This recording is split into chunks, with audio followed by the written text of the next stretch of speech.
Howdy, Jeremy.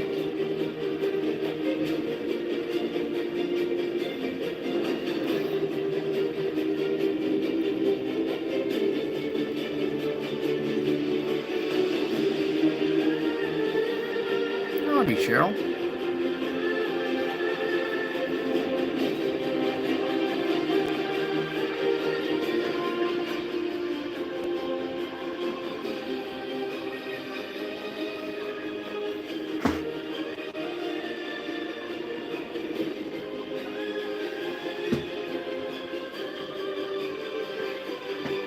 Oh, there's a lot happening. As you can see, this is China, July 14th.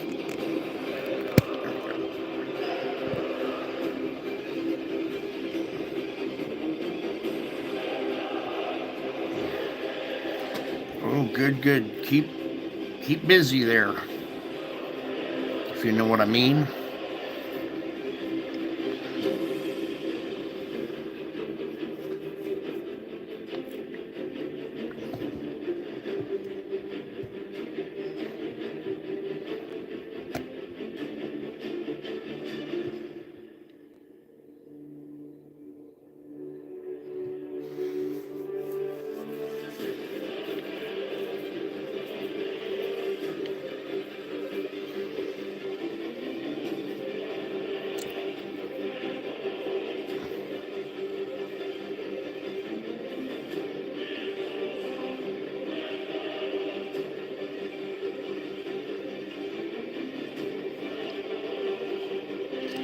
I've been enjoying gardening too.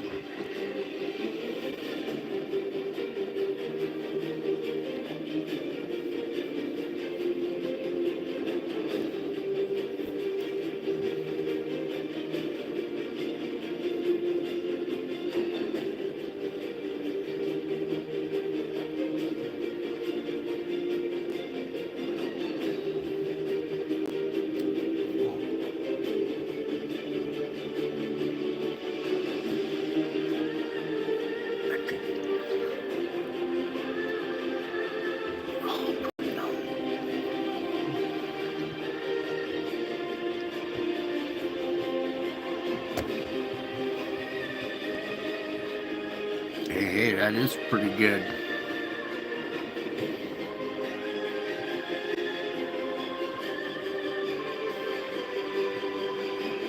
Curb creeper!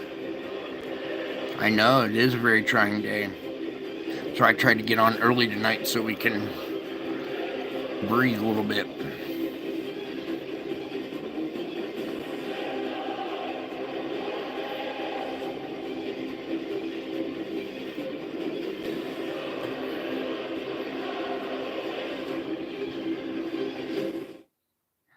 All right. Howdy, folks. Welcome back. I told you I would be back. All right. So while that's loading up here, everybody's probably had a very trying day, huh? You got sucked into the news again, didn't you? It's such a historical event. Here, I'm trying to adjust my camera. It's such a historical event that you can't, it's like a car accident. You can't help but look at it, right? So when you're looking at something disturbing all day like that, it can mess with your mood. So it's good that you take a break from the media, the mainstream media, and come over here for a little while. I'll distract you. We'll talk about some other important issues, okay? So while this is loading up, I'd like to take a moment to thank each and every one of you, even in replay, for taking a moment of your precious time to be here with this precious family. And many of you know exactly how precious this family is, and you know who you are now. Okay. So, interesting activity going on here. This little spread, this foot-like type spread event that we looked at, the very tip of it last night, right there, didn't pan out to be much. A little squirt out of here. And then we got something right here, crosses over. See it go down in there? Let me zoom into that this event, this lower event right here, let me zoom into that real quick. And we'll just kind of, instead of going frame by frame tonight, we'll just kind of let that play nice and slow. There we go. And you can see something came out there and then crossed over and blended in with this other thing. Whatever's going on over here is like a slow motion event. And we can take a look at a little more of that. That's it ends, the day ends right halfway through this event, so we don't get all of it. But clearing something, there's this first event right here, and then this guy crosses over.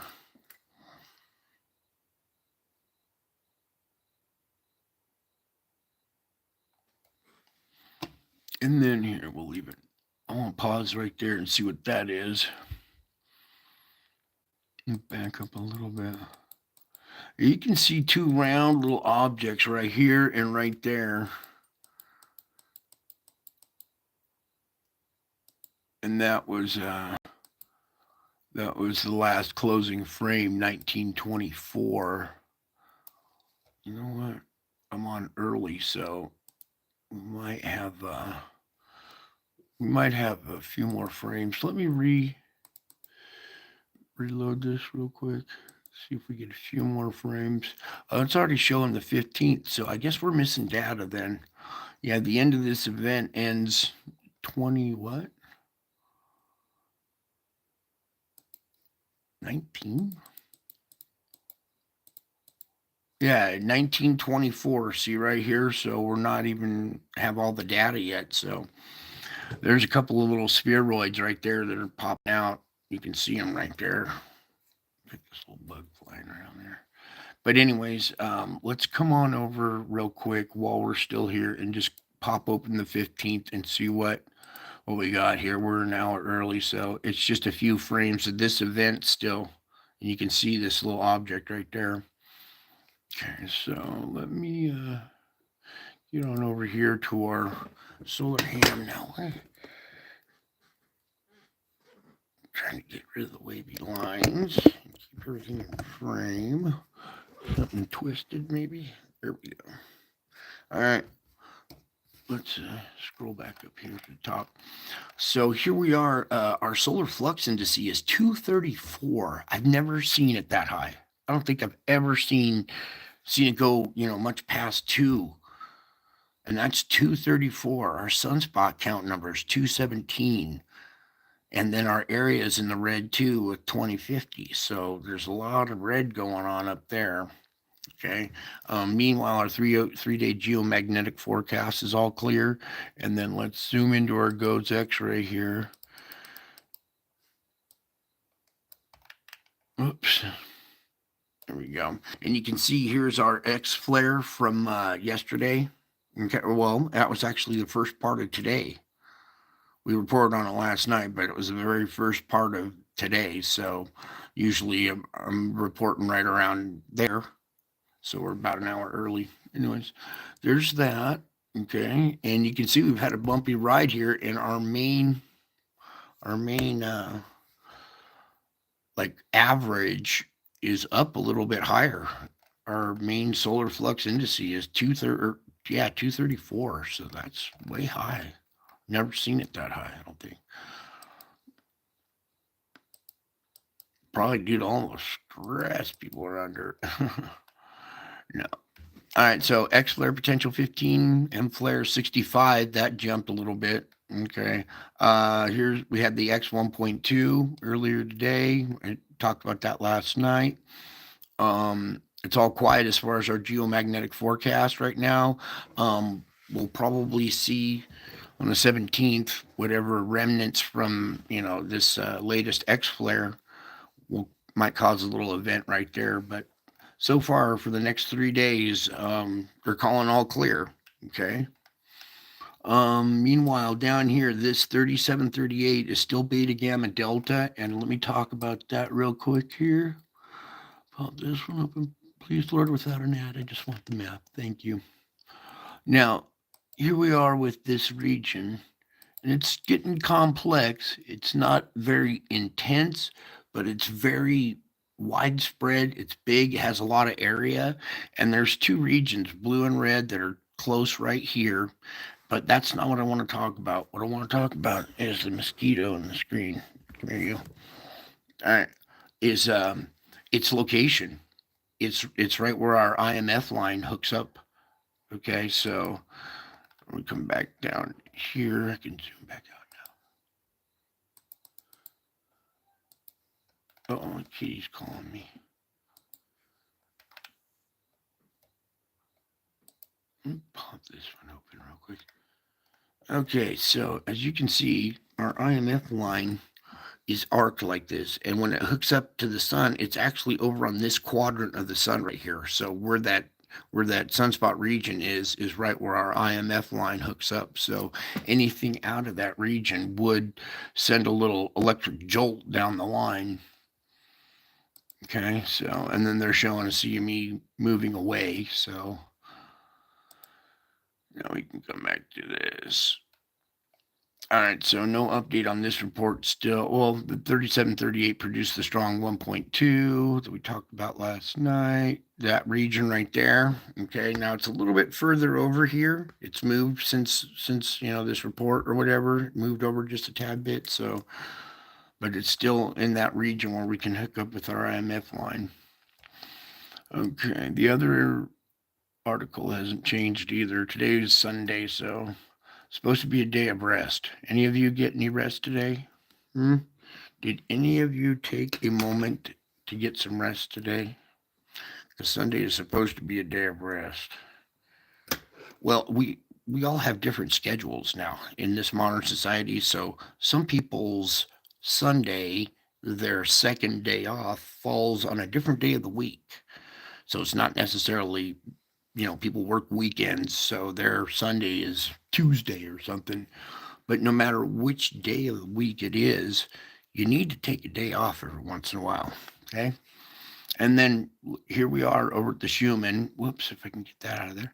We had this little disruption right there. A little weird one about this. Something different about that one too. But then we had some good continuity here, a little weakening, but no grinding, no fluctuations, intense fluctuations. So good continuity for a minute here, and that's much needed, especially with what's going on in the media. Okay, so it helps to have a smooth little sailing while we're going through rough seas. Now let's get on over to here. What I'm about to show you guys. All right, we got other stuff to report on here. Let me get through the rest of this first, the other stuff first. So I want to get to 850 and do our, just real quick, go back out, you see our wind patterns. Storm patterns. Okay, now I'm going to go ahead and put on the particulates. And we'll do the sandstorm. Okay, so sandstorm's still pretty healthy. We do have this southern fetch coming out of the southern hemisphere, crossing the equator and coming up and like disrupting this plume. This plume is reaching out. Now it's buckled back. See this rotation here? Right there. So some of this is come and doubled back like this, and there's a break right here. See this break in between this plume of sand and that plume?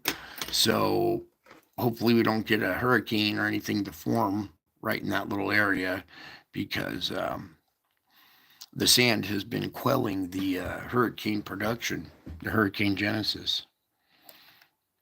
Okay, so meanwhile, we have this flow that comes through the Caribbean, pushing sand through the Caribbean, crossing the Central America and going out into the Pacific. Another arm of it goes right up into the America, clear up to the Canadian border, some going out into the Pacific up here, even goes all the way out across the Pacific, all the way out, very diffuse, but way out into here. And then the reverse side coming off the backside of this sandstorm reaches all the way up into here. So they've almost touched. They're basically touching. We got sandstorm all the way around the northern hemisphere. Even though it's lighter in color over here, you can still see that it has reached all the way around the world here. Okay. And make sure you get some rest. It's important that you recharge your batteries after you work, hard days. Okay, now we need to get away from this and get it over to, real quick, the SO2. Take off the wind. Here's your SO2 emissions coming in. Nation divided. Not as intense right now, but still little patches here and there. It's clearing up in that region, but and then you can see, sorry. Over here, concentrated areas. This looks like up by Mount Hood. Some areas right up through there. Canada having their issues. Is this on right now? Because it did not look current. Wow. It has really lightened up in color. Did you guys... There you go. Proper coloration here so we can... I don't want it to look darker than it really is. I want it to be the right color. And we have had some lightening up, especially in that region that's lightened up. A little patch or a little dark still through there, but all in all, it's lightened up. Going down through Mexico, here's South America, all its little patchwork. It was all purple little dots right in there, but that's cleared up because of because of the earthquake activity in that region. Okay, just wanted to my screen's bright enough. I guess we're just gonna get teased by the bug the whole time. All right, fulcrum point right there. Not too bad. Pretty normal emissions that we see right there. Let's really quick stop. Come over here. Back up for their daytime. Okay, China still got their issues. It's spread way up here into Russia as well. You see India has all kinds of it. But we come over here to check on the island. Okay, so here we are, main island, concentrated area right there. We also have a concentrated area at the tip of Malaysia. All of Sumatra here has kind of filled in. Okay. It was a little lighter yesterday. It looks a little more full today, but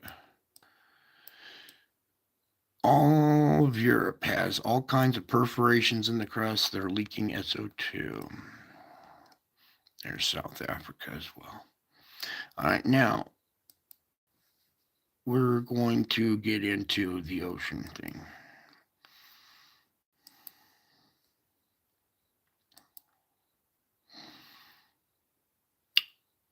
Before we do the wind, let's just take a peek around. Okay, the monster in the room right here. Little patch that like stops right here or something, or maybe just hasn't filled in, but all of that area getting really, really hot. Okay. This plume off the west coast is turning into its own little yellow patch. Here at Tamumasi, it's its own yellow patch. Off the coast of Japan, right here, has its yellow patch. Then in between Taiwan, our little fulcrum point, and northern Philippines, this little area is heating up. Pressure building in that area, pushing magma up through the surface. We're also seeing cold water inundation, cold water being pushed up through the surface, like over here. At the very tip of Baja, I believe this might be water coming from a lower ocean, another body of water lower in the strata of the Earth's crust. Okay. And we have a cold water plume that's emitting right here too.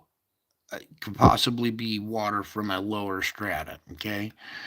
I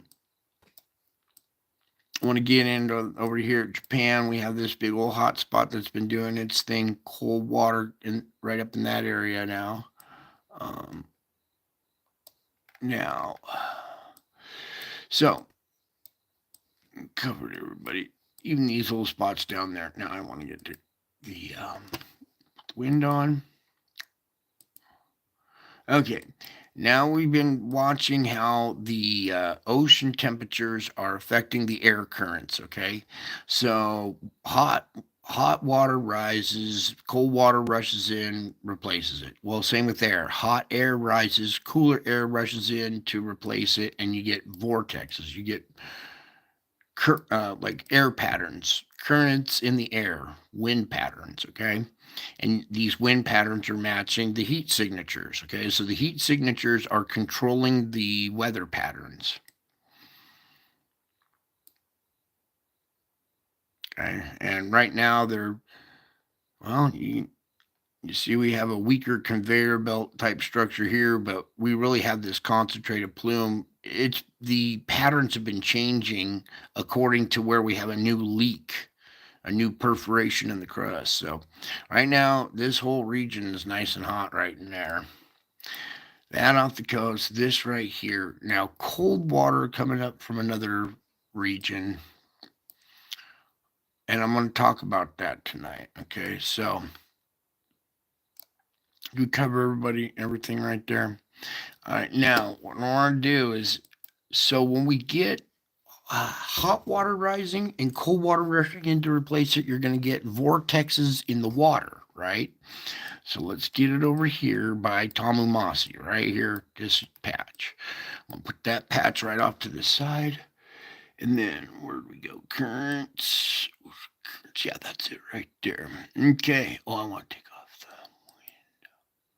I want currents. Yeah, there we go. There we go. All right. So, out here we're seeing independent vortexes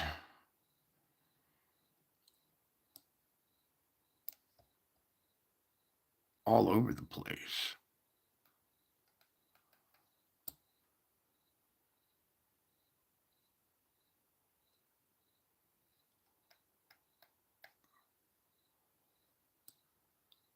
All right. Now, something else I want to talk about. If we have water coming up from a lower strata, a lower ocean, there's a balance of pressure. If water comes up, that water has to go in and replace it too, or you're going to see cavitation. All right. So when you see water coming up, there must be water going in somewhere too.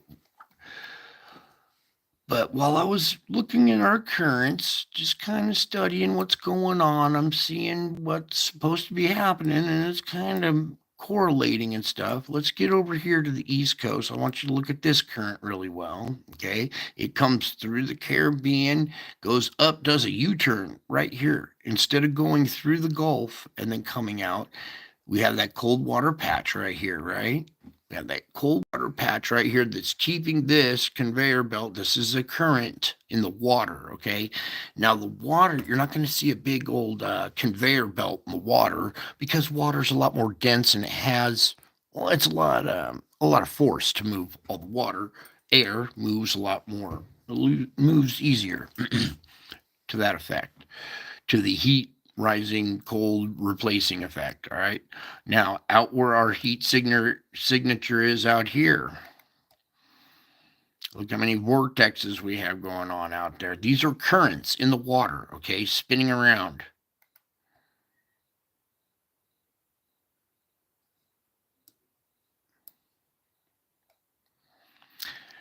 Okay, so we want to.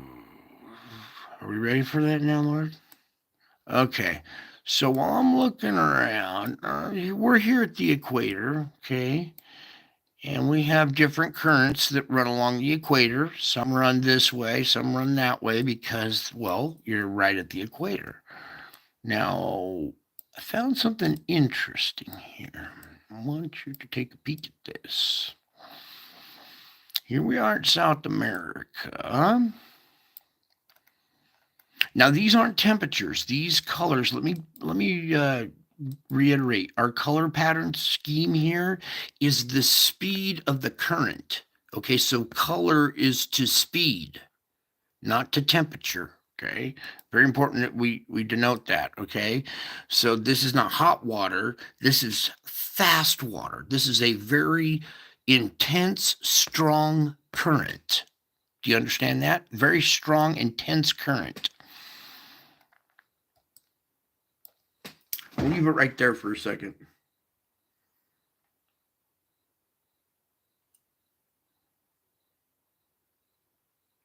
Either they're having a huge tsunami right here, because this current is just this is an intense current, and it's hitting the shore. Then you can see this is the shoreline right here. Okay, this black blob right here is I don't know. Not sure if they're trying to. I don't know if this is actually the land or if they're trying to cover up what's going on here, but you see a very, very, very strong vortex right here.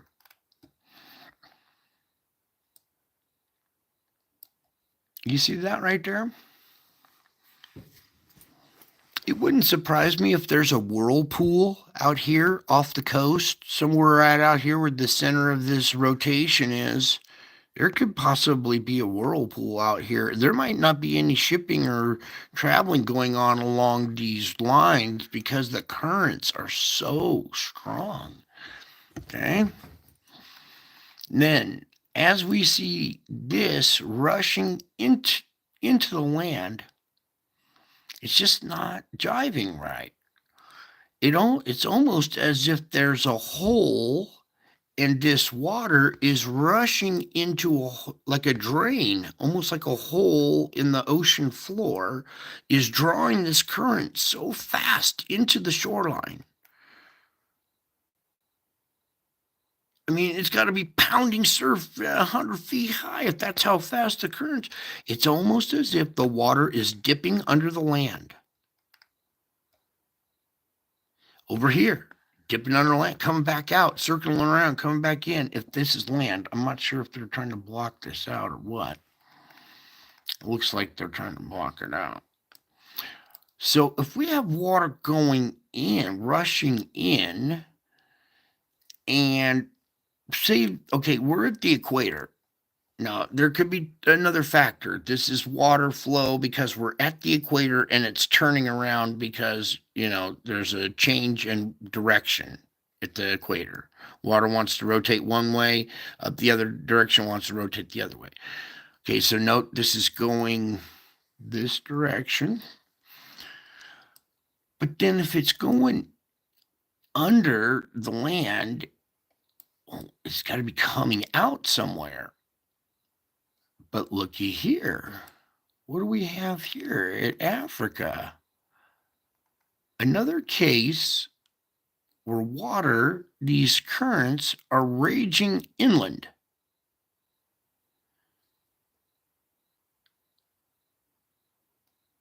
Okay, so we have two, almost like drain holes or something. I'm not sure what the heck to call it. It's whipping around here really fast, but that's understandable out in the ocean. Coming up and approaching currents hitting broad right onto the shoreline like that is just makes me think that there's something else going on. Now, over here, we should see kind of the same effect, right?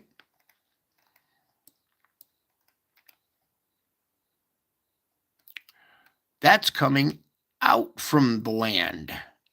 These currents are coming out from under the island here. I mean, granted, there's a tight little channel right through here. I wish we had data through here. But these currents are coming out really fast. It's almost as if the water that's going in on one side of the planet, traveling around through the strata, is emerging out this side of the planet. And we have tight causeways where, we should see, really fast currents where they get funneled, right? Where two things would funnel together. But look at this region. Current rushing in here and a current rushing in here. I don't know if this is doing it justice here. Let me pull back a little bit so you can see the flow. This flow is raging going down. The current is raging going this way. This current is raging going up. What's happening here in the middle? If they're hitting each other really fast like that, and then, of course, we have blacked out area. There's no data. There's the peninsula here, but the shorelines are kind of darkened, so we don't get the full picture of what's going on there. Now, some of these things would cause, well, vortexes of heat rising.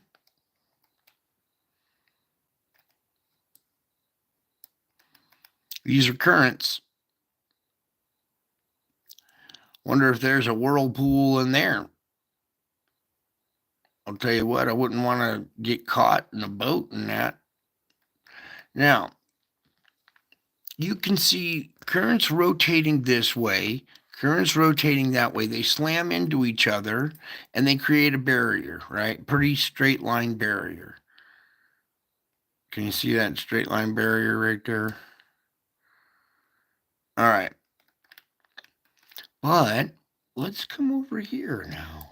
Now, these could be misreadings from the instrument and stuff like this, but just going to bring this to your attention here.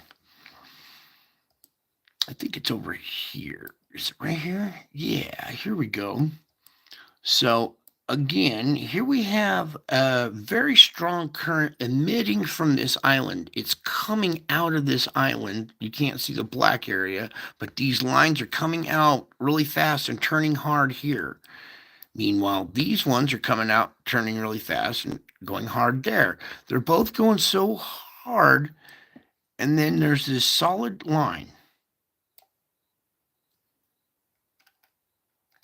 Now, fluid dynamics, you usually see some kind of curvature, a roiling effect.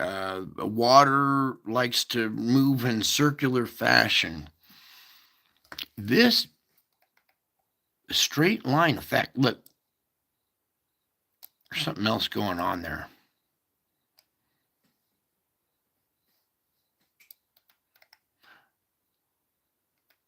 Now let's follow down and watch the currents. The current, let me just put it just a tad bit better right there. Okay. The current is coming down, swooping around. It's swooping around.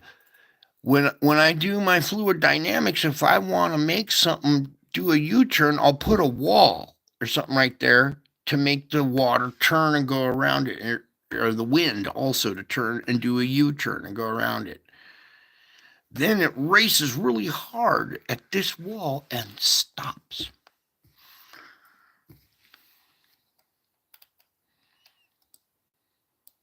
One more time. Look right up in here. You can see stuff trying to creep right across.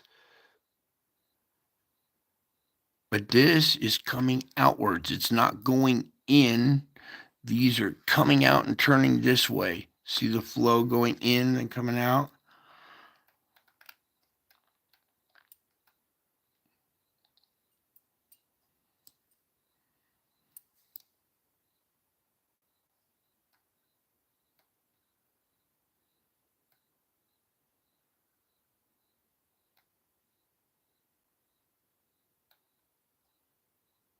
Are you starting to see them yet?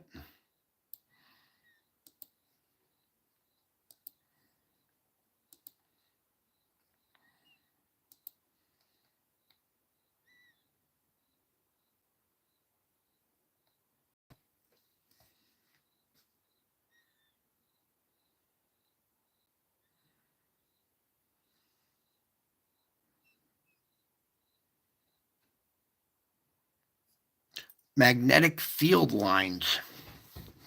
I think the magma down below, because when you have magma moving, it creates magnetic field lines. Molten metal moving creates a magnetic field. Okay. The way these are evenly distributed and kind of separated, especially here at the equator,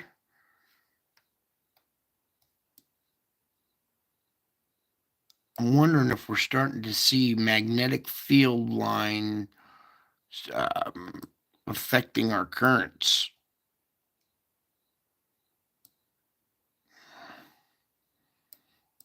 Not much. Yeah, oh, here we go. Now you can see some over here. I'm not quite sure if that's what's going on, but it's sure looking a little fishy. Now back to this. I want to tell you something about this part. So if we do have currents that are coming up and hitting the coastline and going underground and like disappearing through the crust down into lower oceans, right? That would be replacing the water that would be coming up from it, right? I'm going to read you something here out of Revelation 12, okay? We're going to get into the little spiritual side mixed in with our science because here we go. So I've been telling you what's been happening to me. It's all based around Revelation 12. And Revelation is happening all around you, but Revelation 12 is happening to me. Not around me, but physically happening to me, which is off the hook. But then it occurred to me, here, let me just read briefly real quick, you guys. Oh, Hopkinson, I got here a little early, sweetie. I didn't warn you. Don't be sad. We're not, you didn't miss much. Okay, so we're watching this water get underground right here. So later on, it says, when the dragon saw that he had been hurled to the earth, he pursued the woman who had given birth to the male child. The woman was given the 2 wings of a great eagle so that she might fly to the place prepared for her in the desert, where she would be taken care of for a time, times, and half a time. And she would be also out of the serpent's reach. Okay. Then from the mouth of the dragon, then from his mouth, the serpent spewed water like a river to overtake the woman and sweep her away. But the earth helped the woman by opening its mouth and swallowing the river that the dragon had spewed out of his mouth. The precipitation that we're seeing coming down, the intensity, the pickup of, amounts of precipitation are storms. That's the water being spewed out. And then the earth opened up and swallowed the water. It helped the woman by opening its mouth and swallowing the river that the dragon had spewed out. Wouldn't that be kind of opening up and swallowing a river? Kind of looks like swallowing a river, doesn't it? That intense of a current hitting the land, it looks like there's some kind of hole underneath here. And all this water is rushing into a drain. If you've ever watched fluid dynamics before, these strong currents like this, why is it coming offshore right here and then slamming right back around? See this tight little loop right here? I'm telling you, within the matter from this beach to this beach, from here to here, the currents are 180 degrees. This, to me, looks like the earth swallowing water, which would make sense if we're seeing cold water coming out of places like up here. Now I want to see their currents. It's coming offshore out into here. See that? See the motion of the current is coming out from the land.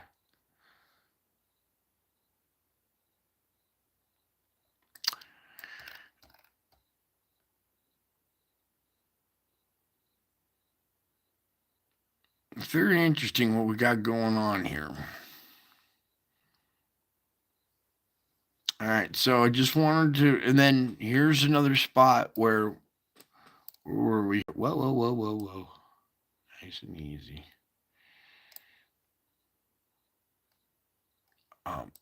Is over here, Africa.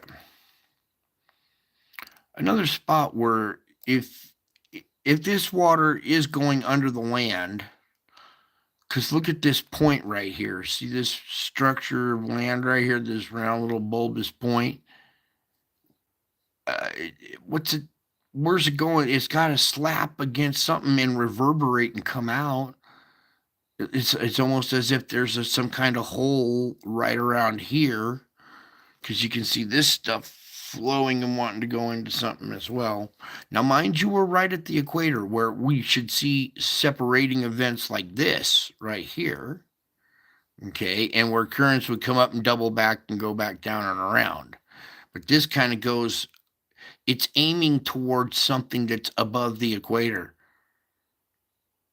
like right where my arrow is. I don't know. I'll let you guys be the judge of this as well. But when I see stuff like that, these currents attacking the land, it should be just crazy mad surf or tsunami or what's going on, and I see these magnetic field lines. Moisture will, line up along those lines, and so will currents. Just very interesting how hard and fast it's attacking this coast right there. It looks as if there's a hole and the water's going into it, and that would make sense. It would balance out pressure in the lower strata. It would also explain in Revelation 12 the earth opening up and swallowing the water. So, interesting find. I'm going to keep watching that for you guys. Now let's move on. Let's get on over to our earthquake report.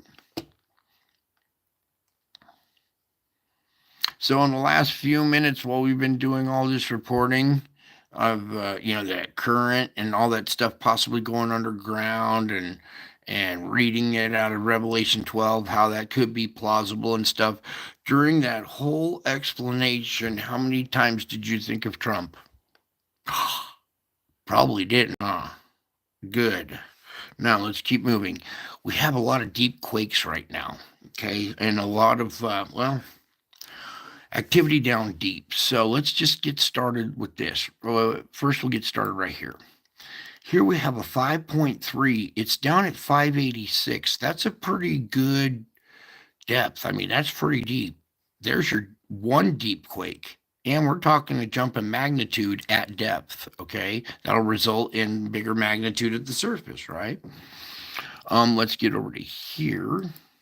Here we have a mid-range quake, a mid-depth, a mid-range 4 at 300. So a mid-range 4 at mid-range depth.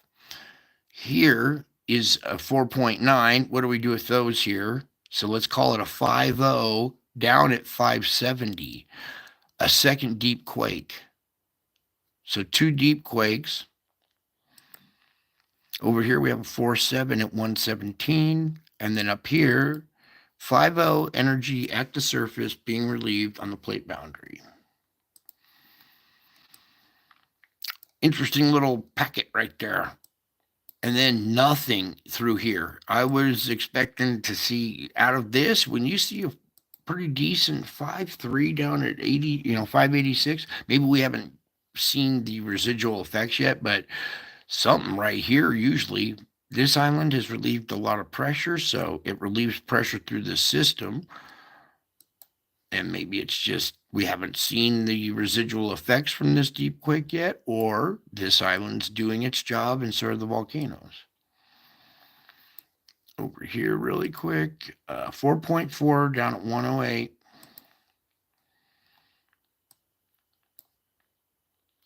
Along our plate boundary, 4.8 at 10, 4.5 at 104, a little deeper there, 4.6 at 11.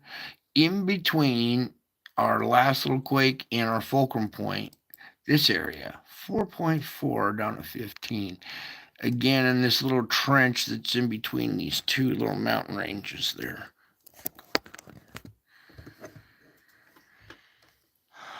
Okay, there we go.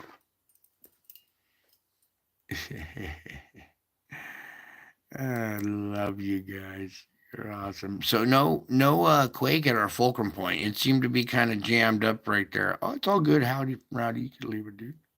All right. Now over here, 4.5 at 164, 4.0 at 455. That's a little deeper right there. That 4.0, 4.7 at 9. That's pretty shallow. 4.5 down at 61 there. So kind of quiet through this region, for a regular day. Meanwhile, over here, we have a 5.0 in Pakistan. Watch out, Pakistan. This, something I want to talk about the tip of India here. We're always talking about the fulcrum point quakes up here, all right? This region has multiple fulcrums, okay? Let me just kind of start pointing some out for you. Oh, you can see that one right there, right? That one's pretty obvious, right?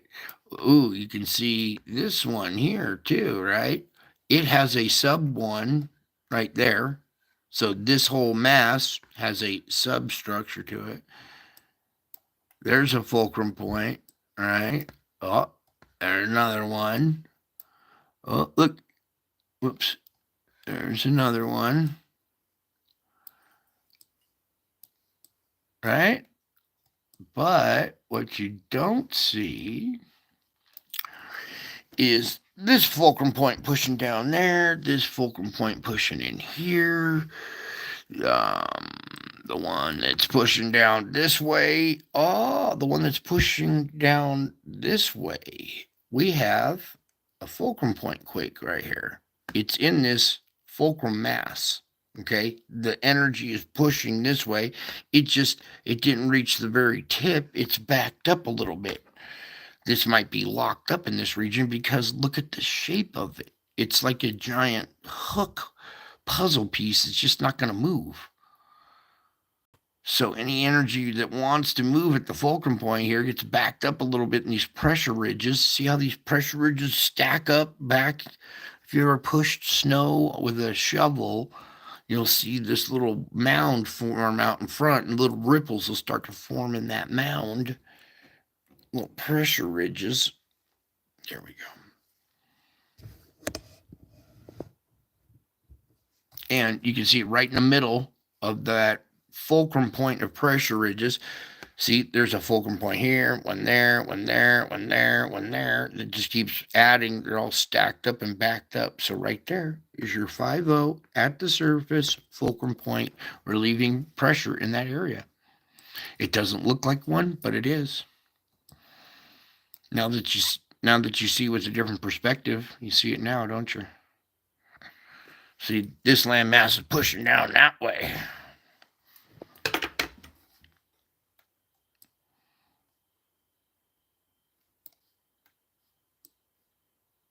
Oh, we missed this down here. Good. 5 energy at the ridge. Plate boundary, energy being relieved. Fulcrum point, another 5 down at 128. Let's go all magnitude America. America.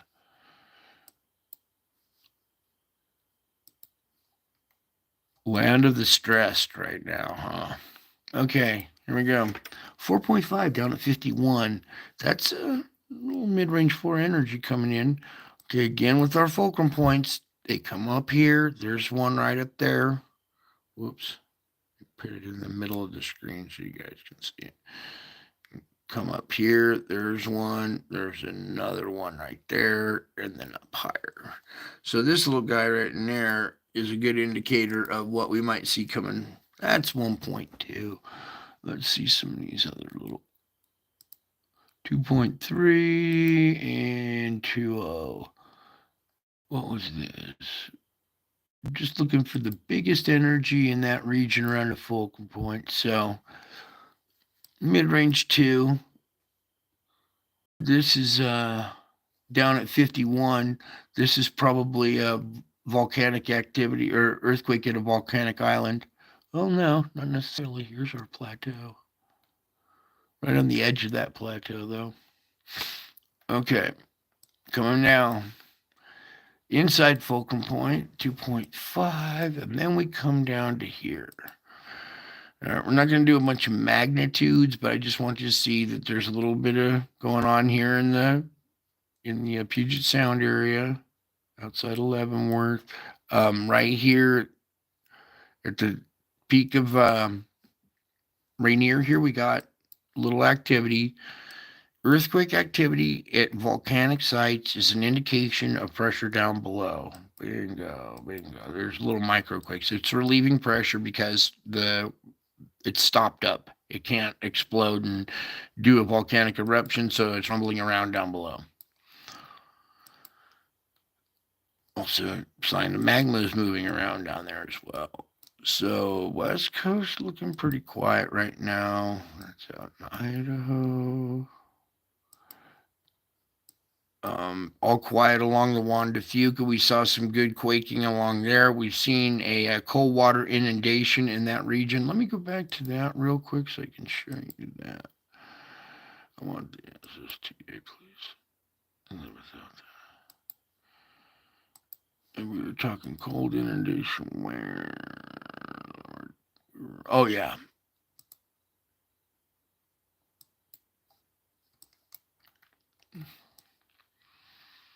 It must do. Here we go.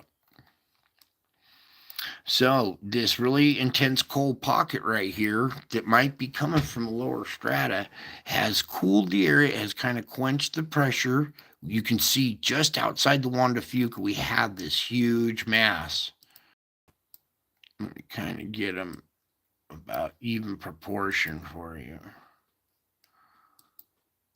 Let me get that right there. Line up that point with this point.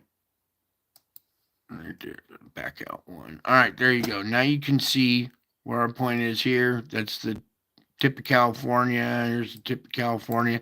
Everything out and up. We have this nice little cold water coming through this region that's keeping this at bay. So cold water inside this line, keeping all of this at bay out here. So all that hot water right out there.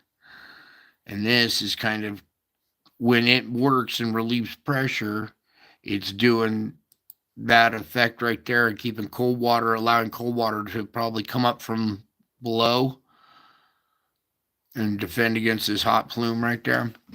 Changing the air pattern structures there too. Watch. Put the wind back on there. So before we had this wind coming, storms would approach and then they'd turn and they go down the coast and then back out. Now we have an opposite rotating vortex that's bringing moisture up from the south into, this Southern California, Nevada, Arizona region, bringing monsoonal moisture. Instead of this whole dome, it came out here and then came back. So all of that was caught in a heat dome. Well, now there's colder air being circulated in there. So giving some relief to the West Coast. All right, now back to where we were. So as we drop on in here, nothing at the fulcrum point, nothing driving inland here. A little bit further inland is 2.4 at Willits. Then we have nice quake swarm going on here at the geysers. In fact, we have current quakes that are at 1 and at magnitude, little microquakes, 1.1s. We've had a couple here, brand new quakes. Ooh, Santa Rosa. Now, they're not big quakes. They didn't feel them, but that is a path of least resistance. Okay. This is indicator of a new possible spot when pressure comes down and comes through the region. Let me back up. When pressure comes down and then through the region, here's a new weak spot possibly that would administer or relieve pressure as it comes down towards the bay. So another weak spot that could possibly be, absorbing energy, reducing energy as it approaches this area. Oh boy, they're seeing some quick activity in the Bay Area right now. 2.4 here in Green Valley. This is our plate boundary, 1.4. Here's a new quake right here, 2.1 in Brentwood. Look at this activity all right around here in the Bay Area, even down here. Morgan Hill. So this is okay. It's nothing to get too scared about. These are 2.1s. It's relieving energy in that area. Okay. So it doesn't have a big 7.0 or, a big mega quake. A bunch of little quakes do the job of one mega quake. If we didn't have all these little microquakes, we'd see more devastating events. That one was when we already checked. Here we are over at Oklahoma. Whoa. Say what? Okay. Wow. Now this is a 3.9. And what do we do with the 9s here? If this is a 4.0, which it possibly could be, hard to trust these sites every time, but 3.9 still is a jump in magnitude for this region. That's an indication of pressure in that region. You know that, right? Even if this is a man-made perforation, whoa, whoa, whoa, whoa, whoa, whoa, whoa. 3.5, 3.9, and 3.2.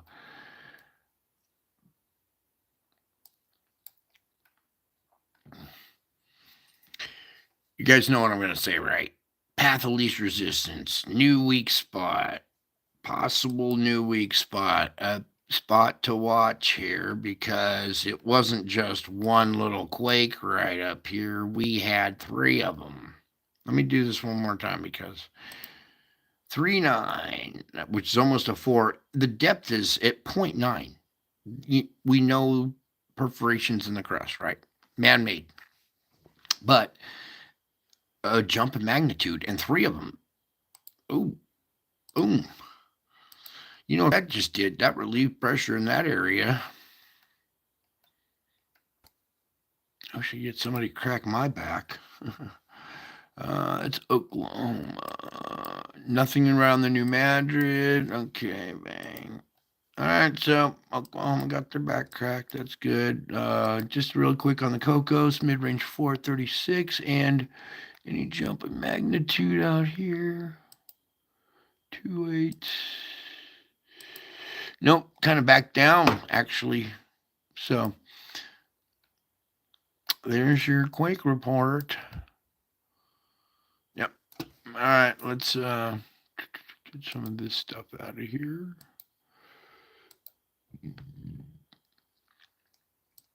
Excuse me. Demons trying to get out. All right, let's do a volcano report real quick here. And get the earthquake going. 32 erupting, 28 in warning, 60 volcanoes. And that's on land. Just think of all the ones that are under the water. Let's see if there's 2/3 water and there's 60. So double that. That'd make 120 volcanoes underwater. If you just mathematically, if you averaged everything, yeah. Oops. Oh, we're already in it. There we go. So, Sangay, Sakurajima, and Sabankaya. This is your hostess. Please put your trays in the upright position and put your head between your knees. Kiss your ass goodbye. Yeah, you're just flying by a big old volcano erupting. It's not good for the jet engines when ash gets in them. Okay, so the an aerial view of yesterday's eruption of Sakurajima. And look at this town right down here below. People in you guys are laughing. People in Japan better be careful. All right. Sakurajima, the volcanized explosion caldera. What a height. Okay. IBU at 8,000 feet. I could just see the stewardess. Here, sir, you're gonna need another cocktail. Here we go. Semaru 15, maxing out at 15. Tucano 7,000. Santa Guido Fuego. Sangay 19. Sabankaya 22. Some pretty tall blasts right there. And that was just now. Let's go into what was today and is now yesterday. With Fuego Semaru. Oh boy. A lot of red on that map. A lot of volcanoes going off. And then remember all the stuff that's underwater too? Add all kinds of little red dots all out there and red dots all through there and there and there and all around. All right, let's keep going. No, I'm trying to make a point. Nobody seems to be taking this seriously. The sense of urgency is just like non existent. The sense of urgency is on. Oh, let's just move on. Sakurajima, 7,000. Ibu, we already saw a good height on that one. Luatobi, 9,000. Semaru, 14. Yeah, a little lower in elevation for Semaru. It maxes out at 15 usually. Elgin, whatever. Still that same report. Santa Guido, 14,000.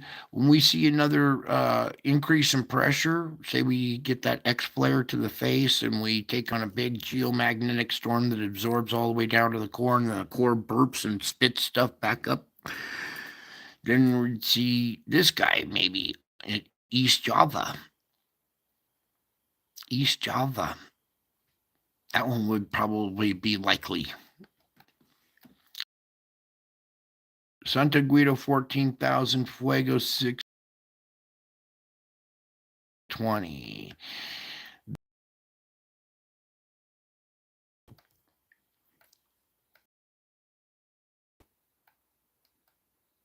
That's enough of that. You guys seen them.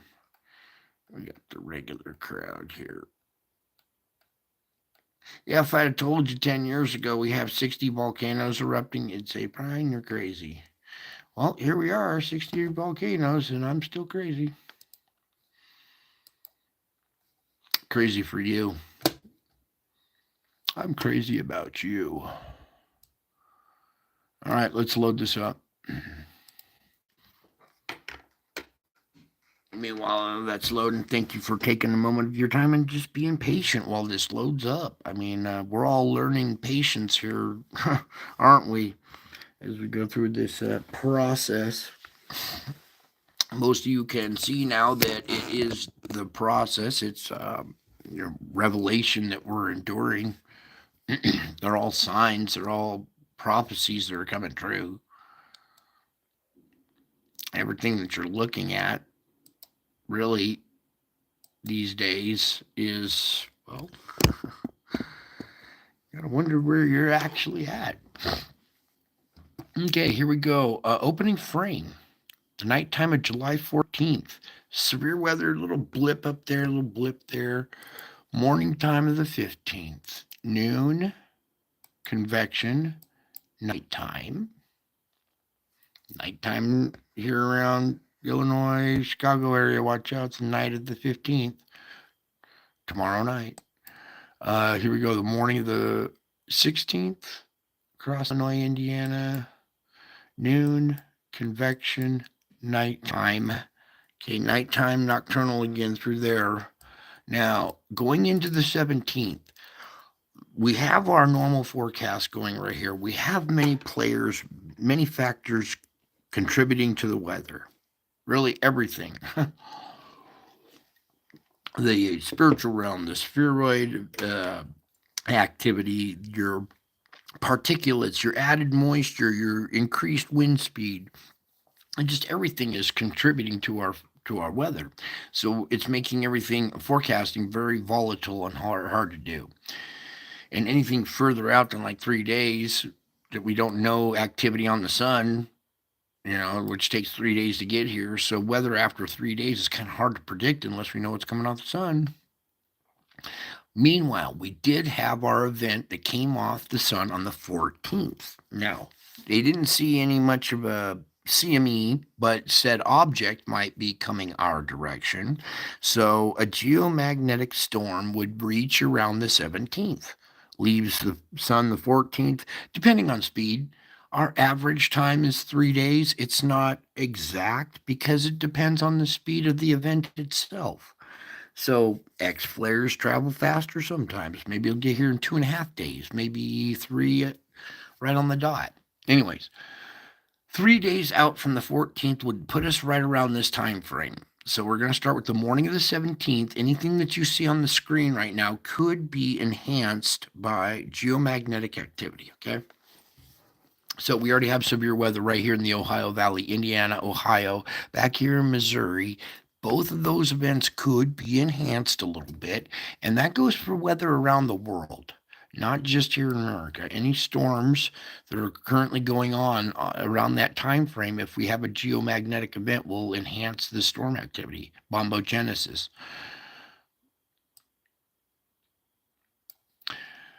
All right, so noon of the 17th, the convection of the 17th. Now, this is where we're going to see activity, convection and nighttime.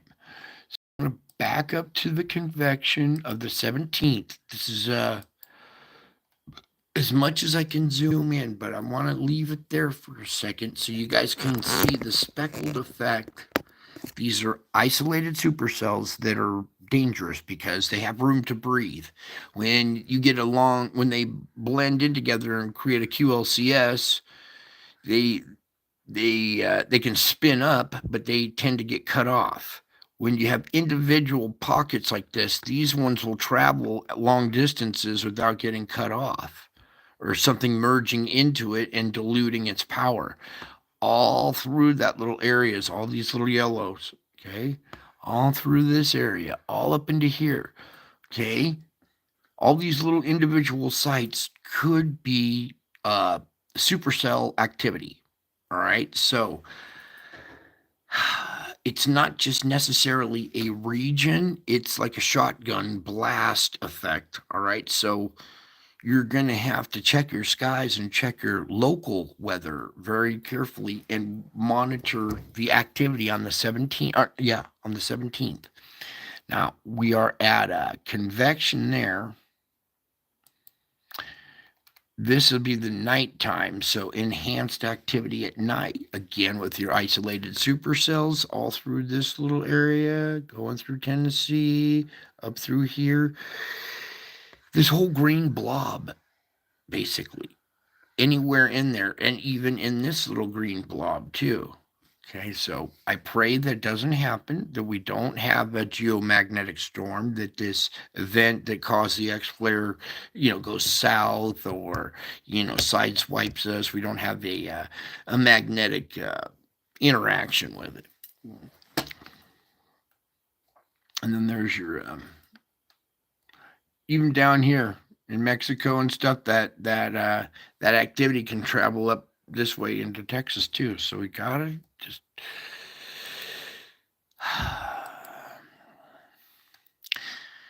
instead of watching the political news, keep your eyes on the weather. Okay, that's the news you should be paying attention to. Now, morning of the 18th. Now, hopefully that storm will have been done doing whatever, if it does affect us, here we are. Clear day on the 18th. There's the convection of the 18th, again with your pop ups, isolated supercells. Uh, there's the nighttime convective activity again. Morning of the 19th, noon, convection, nighttime. Anything after this is getting a little fuzzy. So, morning of the 20th, noon, convection, nighttime, 21, noon, convection, nighttime, 22, noon, convection, nighttime, 23, noon, convection, nighttime, 24, noon, convection, nighttime, 25. A lot of the isolated supercell convective events like that right there, nighttime and convection right there. I don't know if you can see all the little tiny little yellow dots, but they're in there. Let's go really quick. See how each little blob of rain has a little supercell embedded in the center of it. Okay, so that activity we'll have to kind of monitor, like popcorn, kind of scattered shotgun blast type activity. Very widespread and speckled. So that would be the nighttime 24, morning 25, noon, convection, nighttime 26, noon, convection, nighttime 27, noon, convection, nighttime 28, noon, convection, nighttime 29, nighttime 20, 30. All right. All right, so next few days, a little bit of vent up in there.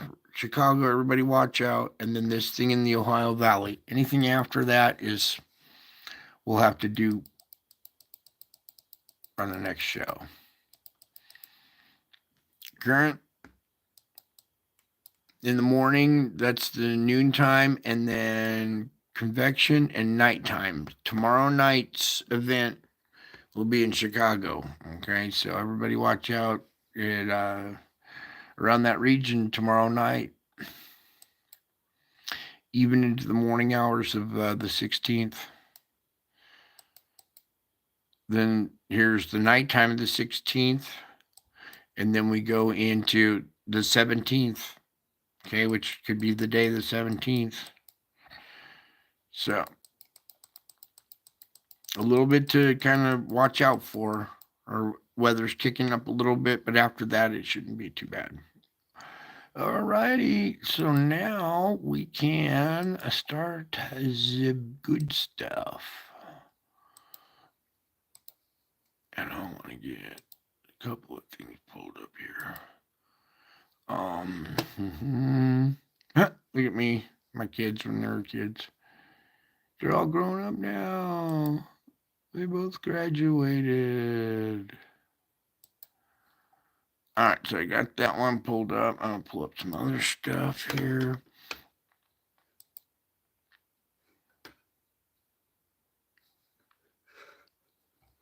Get that one with the heart pulled up. We're gonna be doing a lot to that one as well. Because that, the earth swallowing up the water is part of Revelation 12. And Revelation 12 has just like got this thing for me. It just won't leave me alone.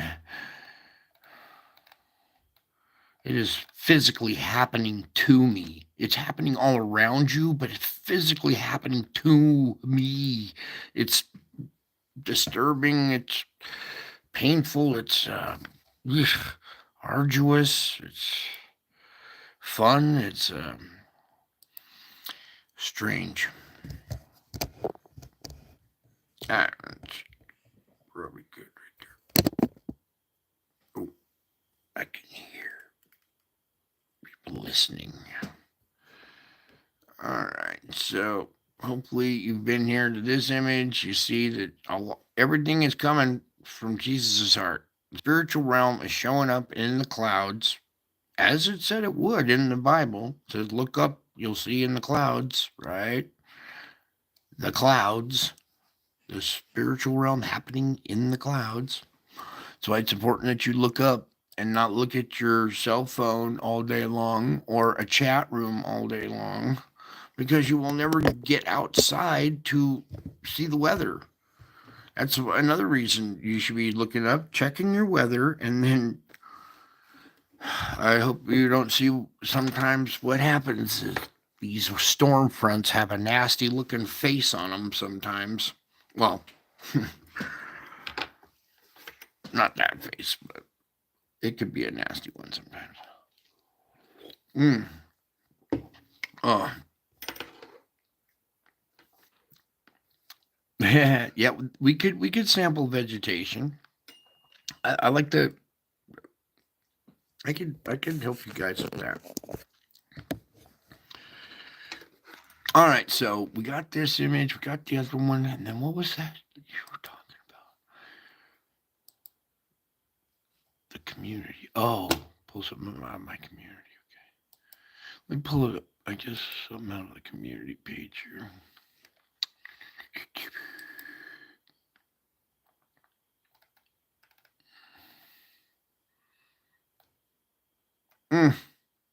Uh, this speckled cloud effect right here. There's electromagnetic effect. These craft,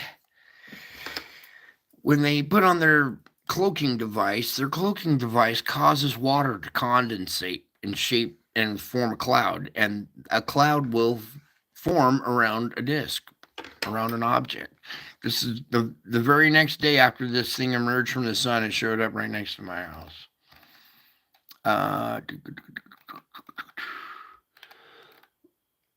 Where are we going, Lord?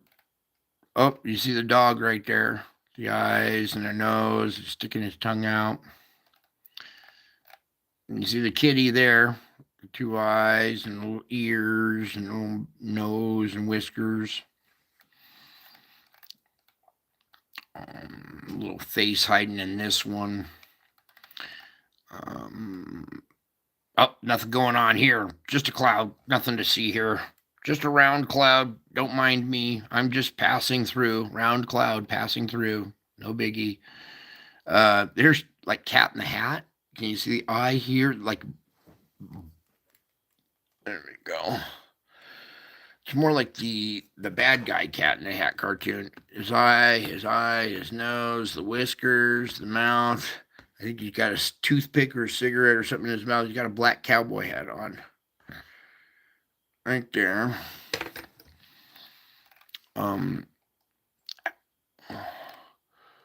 Ooh. Oh, they took there was a dog playing the code on piano and they took it down. All right, there's the sphere activity that I showed you enhancing our weather. Heat plumes coming out of ancient volcanoes, not necessarily an eruption, but convection activity out of nowhere above the volcano. Same activity, different day. Where are we going, Lord?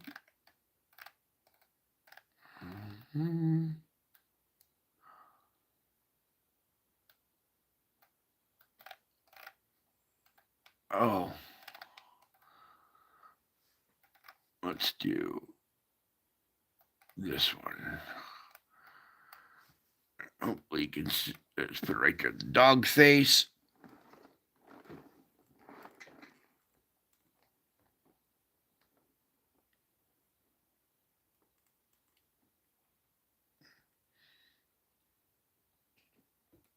See what I'm saying? This is the spiritual realm showing up in your clouds. And that's the moon right on his nose. That was the moon illuminating the clouds. And when I took the picture, the moon crossed right across his nose and illuminated the whole face. Pretty cool, huh? Can you see it? What's causing them to form out of nothing? Do you want to know what's causing them to form out of nothing? Why these faces are forming in the clouds out of nothing? Because of my presence. That's why. Because of my presence. This stuff follows me everywhere I go. Now, you're looking up and capturing it This is from one of our family members. I did not take this picture. They did. Or no, I took this picture. There's one here that they did. Here's the same face, a little bit bigger. Frequency, yeah, kind of something like that. The moon's more over on this side of the mouth now, but that's the same dog face. And it was Watchwoman who captured a similar dog face to this one. Is she? Yeah, she's here.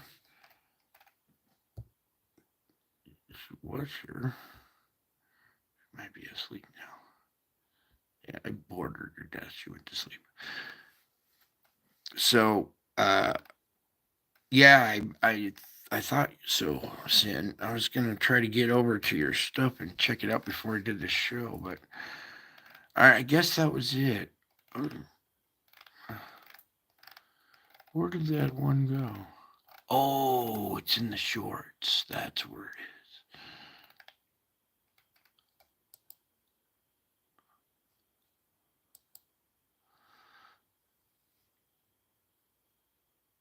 Oh, it doesn't pick up on the replay. Okay, that's good enough. Good. All right, then we will just that's good enough. Okay, so spiritual realm activity happening in the clouds all the time, all around you, all the time. You just got to know what to look for and look up every once in a while. So, let's see. I got some stuff here. It's gonna be our reading for tonight. So, everybody get in your position, whatever you like to do. Take a few deep breaths. We're gonna relax and breathe. Be in my presence for a minute, okay? Okay, let's see where we're going now. All right. I gotta take a couple of deep breaths too. It's been a long month. A long 6.5 years. Let's just say that much, okay?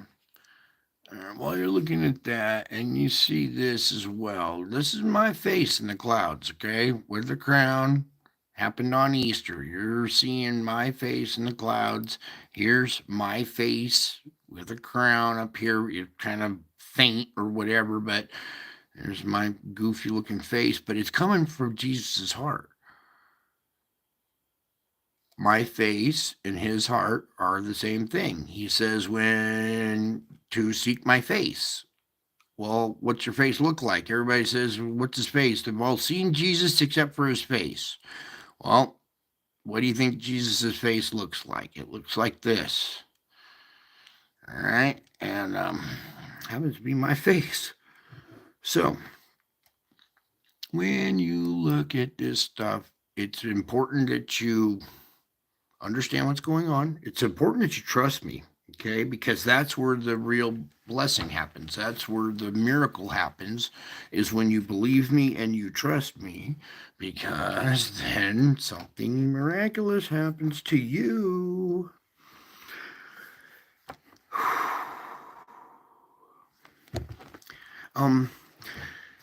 This day of life is a precious gift from me. So treat it as the treasure it is by prayerful treat it as the treasure that it is. Okay, each day is a precious gift. Treat it as a treasure that it is. And you can treat it as a treasure by prayerfully prioritizing stuff. Okay, we all prioritize stuff. Oh, this is the most important. I got to do this first, that second, this third. There's actually a different way of prioritizing your day, and that's prayerfully. So, if you want each day to be a precious gift, and you want to treat each day as the treasure it is, well, you got to prioritize it prayerfully. So as you look into each day that stretches out before you, first seek my face to help you discern what is most important. Okay? Sometimes we're running around doing things 2 or 3 times that they're not even important. So it's important that you pray in the morning, seek my face first to discern what's most important. Then you set your priorities according to my will. You don't seek my face and seek out you're prioritizing your way. No, you set priorities according to my will and use them to guide you as you go along your path.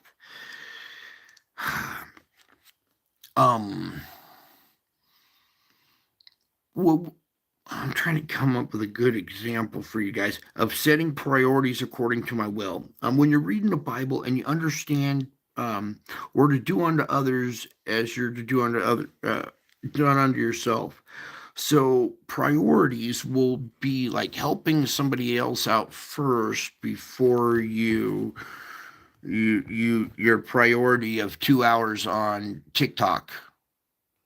Okay, there's priorities. The neighbor who's got a broken leg needs help lifting the weeds in the trash bag or whatever it is. There's priorities, and usually I'm just trying to set an example. The priorities according to my will would be helping somebody versus helping yourself first, right? Okay, so there's one. Setting priorities according to my will, and then use them to guide yourself as you go along your pathway, as you go along your day. This practice will help you make good choices about the use of your time and energy. Okay, because we get frustrated when we waste our time. We get frustrated when we waste our energy, and then nothing productive comes out of it, right? And that frustrates you even more. So we got to practice making good choices of your time and energy. Now, when you reach the end of the day, you can feel at peace about the things you have done. So this is really what you're trying to achieve, is at the end of the day, you can feel peace. And how are you going to achieve that peace? You'll be at peace about the things you have done and also the things you have not done. You thought that this was a priority. Oh, I got to build the garage today. No, you don't have to build an entire garage in one day. No, it's not the priority. Priority is, help the neighbor first who was paralyzed from the waist down, and then you can, bust out the wood for the garage. You're not building it all in one day. There are priorities, and it's to make you feel at peace at the end of your day. You worked a full day, you did some good deeds, and you feel a little bit better about yourself. You're a little healthier in your heart and in your mind because, well, you did my will. So set your priorities according to my will. Use the Bible. The scriptures will tell you the priorities. And then once you've got the priorities, use them to guide you each day. And that practice of using those priorities to guide you each day will help you make good choices of your time and energy, which at the end of the day make you feel at peace about the things you've done. And you can also relax about the things you have not done. They won't stress you so much. Making sense now? Is this going to soothe your mind a little bit? It's supposed to. It should. If you practice this right, if you can't just sit here and listen to it, you have to put it to use. You have to practice it. And I'm sure you guys are now, especially after what's going on. You're probably clinging to every tool you got in your box going, load me up, Brian. I can use every one I got. The goal is so you can feel at peace. At the end of the day, you can feel at peace about the things you've done and the things you haven't done.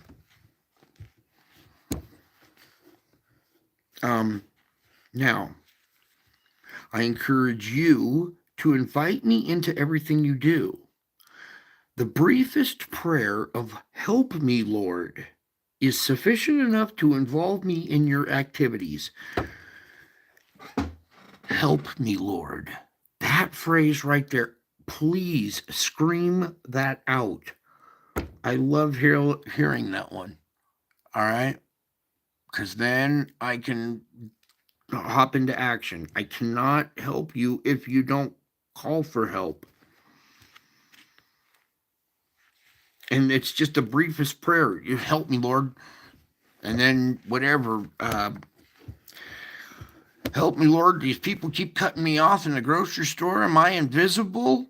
Help me, Lord. Help me, Lord. Since this latest thing in the news, everybody's driving on their cell phone and not even paying attention to the road because they're all watching the headlines. Help me, Lord. Give me patience. It's that easy. Get me involved. I encourage you to invite me into everything. I know it gets hard sometimes to every single detail, but you can. It's good practice. The briefest prayer of help me, Lord. Help me, Lord. They're getting it. All right. Um, you gotta call. Help me, Lord, or Jesus, please help me. That's sufficient enough. It doesn't have to be a long, drawn out, thou, thee, art, thou. No. Help. Help. Scream for it when you need it. And it's sufficient enough to involve me in your activities. I delight in your acknowledgement that you need my help. And I want you to delight in your neediness. It's not a bad thing to be neediness, to have weakness and need help. It's okay. You're designed to need help. You're designed to have neediness so I can supply your needs.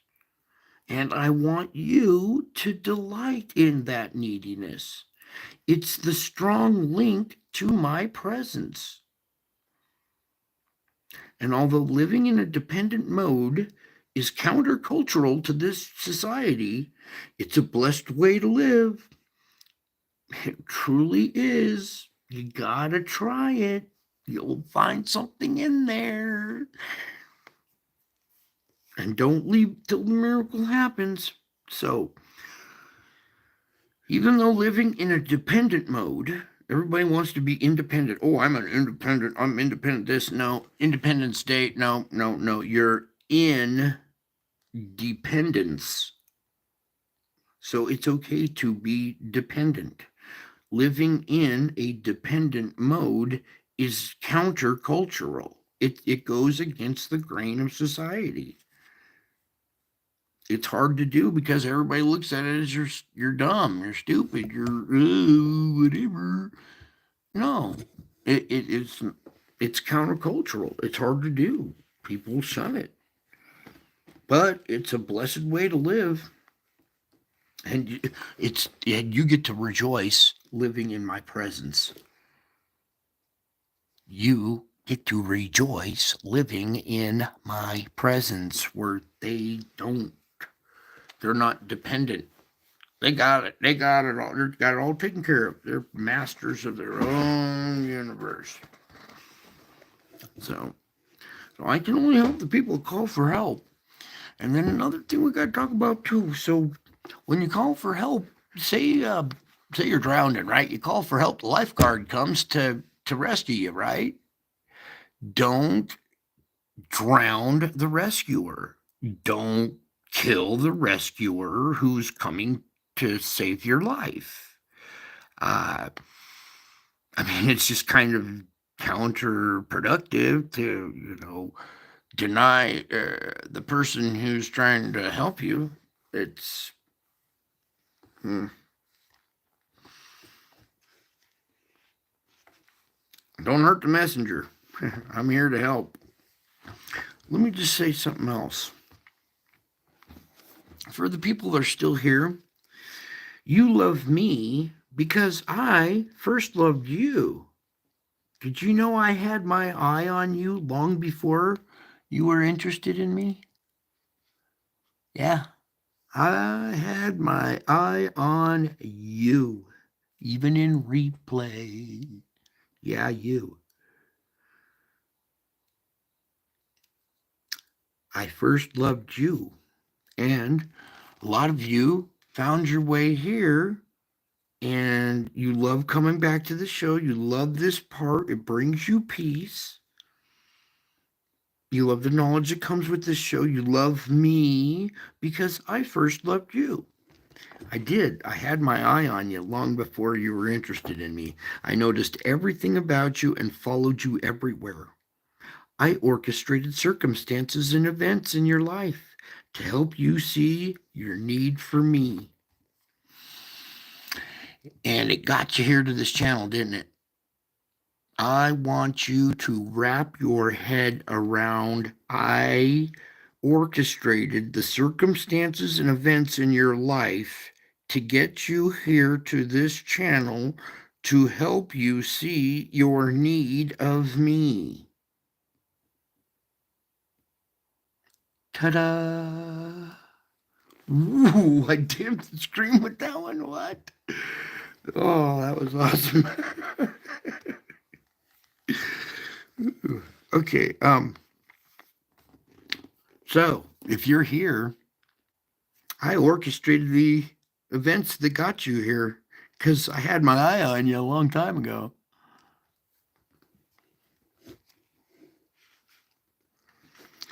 Oh, that's why I love my family. I orchestrate the circumstances and events in your life, and they help you see your need for me. I provide people and teaching that told you the truth about me in ways you could understand. There's been plenty of people that teach about the truth about me. My spirit worked within you to make you spiritually alive, didn't it? You're spiritually alive now, aren't you? Now that you know, now that your faith is being completed here.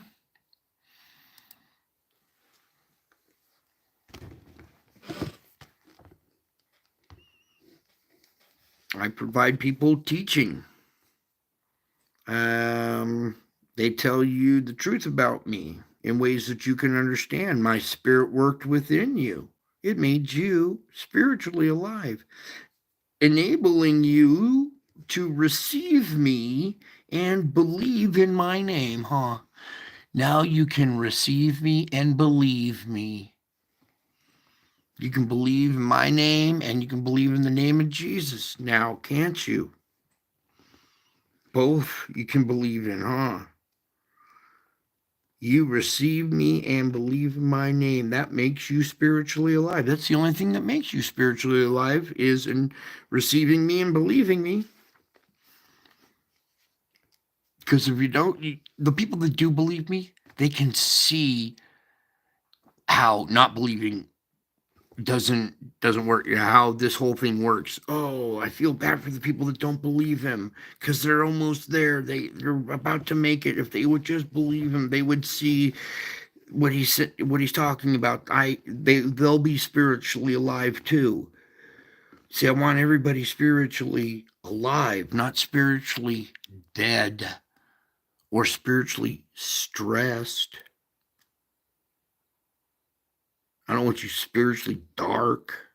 I want you spiritually alive. And the only way you can be spiritually alive is by believing me and receiving me.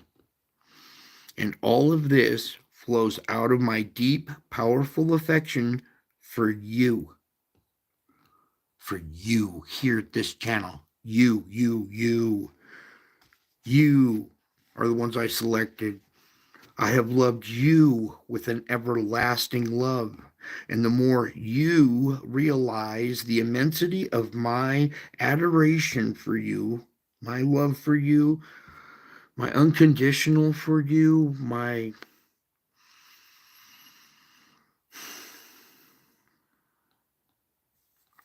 the more you realize the immensity, the more you can fully love me. And when you do that, that enables you to grow little by little into the person I designed you to be. And as you spend time in my tender presence, it becomes easier for you to delight in me and to show kindness to other people now. So when you're with others, ask me to help you love them with my love. Okay? So that's why you're getting to know me. You're getting a sense of my love, and then you can mimic my love when you're talking to others, right? When you're helping others.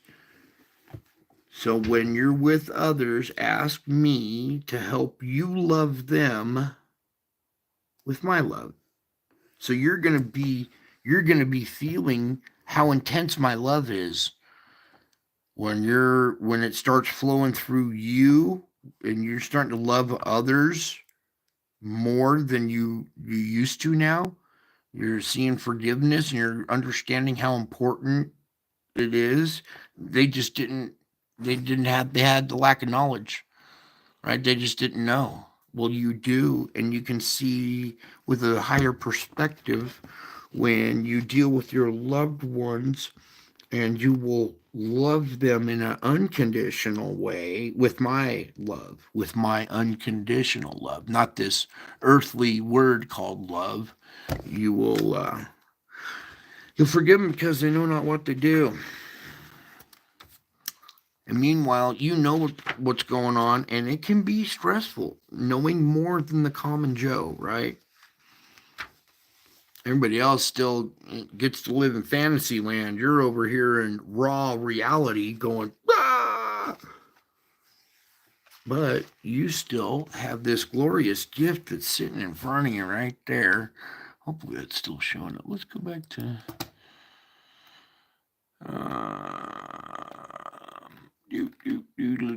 wait till you meet me. I'm just gonna run up, give you a big old hug. You're gonna feel the warmest hug you've ever felt. You're gonna be like, what? What? Oh. Yeah, I see the people I interact with here in my town. I should record some of them and put them on here, but it would be too shocking, and I can't get everybody's permission. So, the glorious gift. Yep. Thank me for the glorious gift. Thank me for the glorious gift of forgiveness. It's when you learn how to forgive others that you can live freely in your mind. You're not hanging on to all this BS in your head. You got these rocks in a backpack. You keep picking up these rocks and throwing them in your backpack, and it's because you refuse to forgive somebody. You hold a grudge. They offended you. You just, no, put my foot down on that one. I refuse to forgive that one. No, they know not what they do. You have risen to a new level. You have the gift of forgiveness now, right? And the more you practice it, the better it feels. And one of the most important things about forgiveness is self forgiveness. Okay, because we have a tendency to forgive others, but it's a little harder to forgive ourselves, right? And how am I to forgive you if you can't forgive yourself? Right? So, the most important gift really is forgiveness. It's a glorious gift, really, isn't it? Because when you screw up and somebody forgives you, it's a glorious gift, isn't it? Yeah, that's what I thought. So, thank me for the glorious gift of forgiveness. I am your Savior God, and I alone can give you this blessing. I went to exorbitant expense to produce this gift for you. You receive forgiveness and become my child by receiving me and believing in my name. This name, Jesus, means Lord saves. The word Jesus, the name Jesus, means the Lord saves. To receive the gift of salvation, you need to trust me as your only hope, the one who delivers you from all your sins. The gift of salvation. What do we do here? We're in the salvage business here, aren't we? We salvage our days, don't we? We refuse to be taken down by some weird bad news on the TV. Sometimes you get sucked into it. You got to rip yourself away to be here in peace. But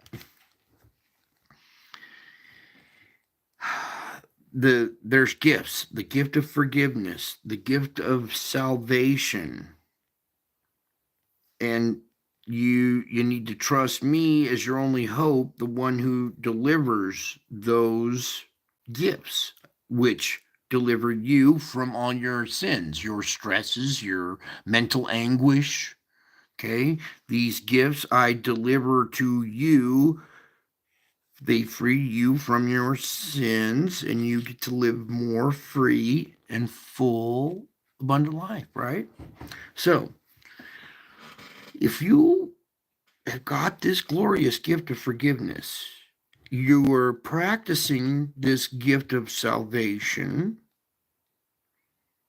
You understand that believing me is the key. Receiving me and believing in my name, and that the name Jesus means the Lord saves. The gift of salvation is salvaging and then helping others. Once you've salvaged your day and you're feeling good and you're smiling, your face is glowing, you pour that into others' lives and teach them how to salvage their day so they can do the same process over and over, and we just pay it forward, pay it forward, pay it forward. And if you can get in that pay it forward mode, you're one of those who have the gift of salvation, you have the gift of forgiveness, then there is no condemnation for those who are in me.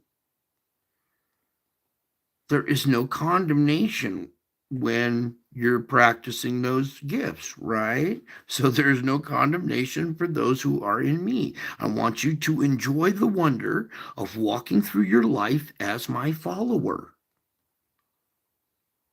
Oh, by the way, totally forgiven. Yeah, that's the best part. Totally forgiven.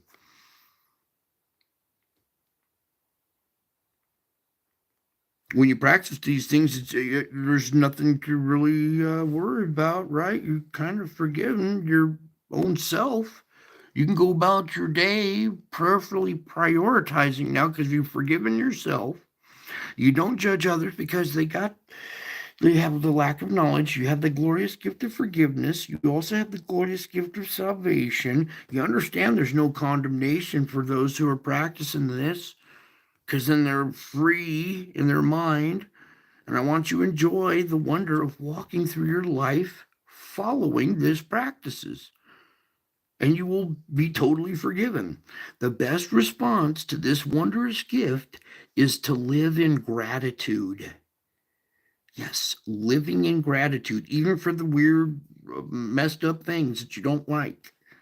The best response is to live in gratitude, seeking to please me above all else.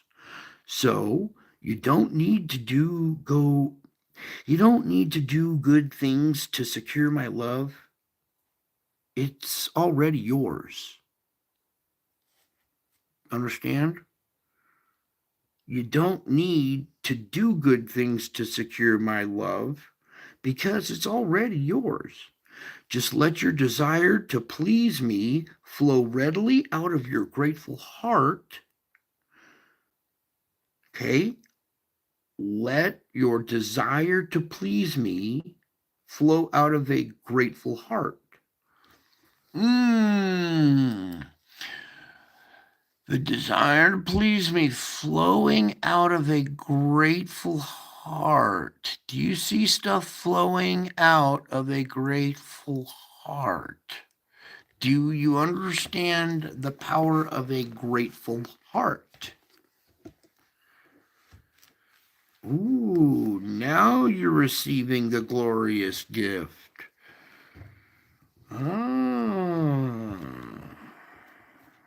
I want you to ponder this wondrous gift. I want you to enjoy the wonder of walking through your life with these gifts.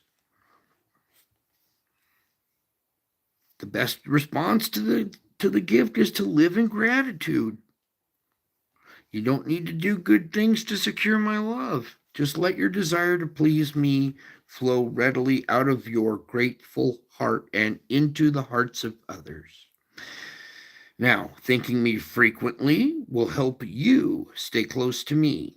Okay, it's not about stroking my ego. Thanking me frequently helps you stay close to me. It keeps you ready to follow wherever I lead. So your grateful heart, your thanking me frequently keeps you close to me, ready to follow where I lead. Rejoice, for through me the law of the Spirit of life has set you free. The law of the Spirit of life. There's a spirit of life, and there's a law of the Spirit of life. So when you have done these things, you live in gratitude, you've received the gift of salvation and of forgiveness. You're thanking me frequently, which is keeping close. And through me, the law of the Spirit of life has now set you free.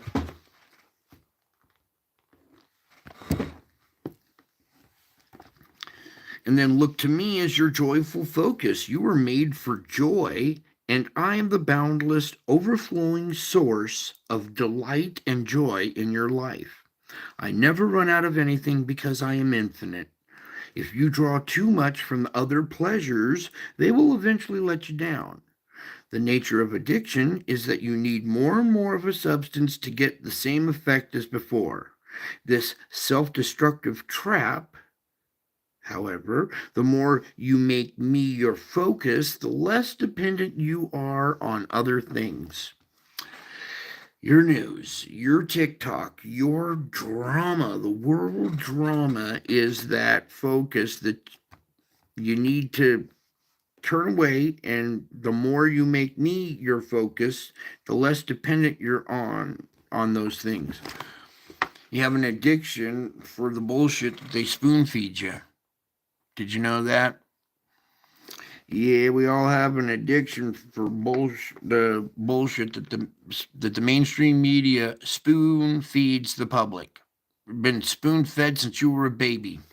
Yep, and you're addicted to being spoon fed lies from the media, and it's a self-destructive trap. And if you make me your focus, you'll be less dependent on that other spoon-fed bullshit. Okay, pardon my French, but some things are what they are, and they got to be called that. So,